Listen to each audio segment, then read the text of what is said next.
এই যে দেখুন, দুটো টিকিট আমার হাতে থাকা সত্ত্বেও আমরা কালকে মেসিকে দেখার জন্য ভেতরেই ঢুকতে পারলাম না। তো চলুন পুরো ঘটনাটা আপনাদেরকে খুলে বলি। কাল লেকটাউনে আমাদের অতি প্রিয় ফুটবলার মেসির ৭০ ফুটের একটি মনুমেন্টও স্থাপন করে উদ্বোধন করা হয়, সেখানে আমরা প্রেজেন্ট ছিলাম।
সত্তর ফুটের এই মেসির মনুমেন্টটি বানিয়েছে মন্টি পাল এবং টাইটেল দিয়েছে মনুমেন্টো দ্য মেসি।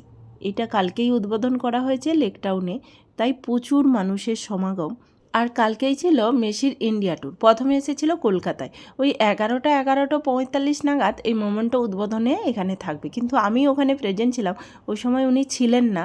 তারপরেই তো কথা ছিল যুবভারতী ক্রীড়াঙ্গনে ওই 11:50 নাগাদ প্রেজেন্ট থাকবে। আমরাও রীতিমতো ওখানে গিয়েছিলাম, গিয়ে বললো না ভেতরে আর ঢুকতে দেওয়া হবে না, ভেতরে নাকি ভীষণ ঝামেলা হচ্ছে, দিয়ে আমাদেরকে ঢুকতে দেয়নি।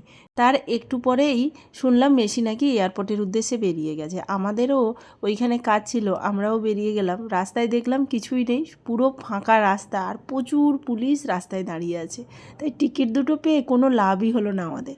টিকিট দুটো এখন সযত্নে গুছিয়ে রেখে দিচ্ছি। ঢুকতে তো পারলাম না, ঢুকতে পারিনি ভালোই হয়েছে। ঢুকে তো মেসিকে দেখতে পেতাম না, কোন বিপদে পড়তাম। তাই মেসিকে না দেখতে পাই, টিকিট দুটো তো পেয়েছি, তাই সযত্নে গুছিয়ে রাখি। কি তোমরা কি বলছো?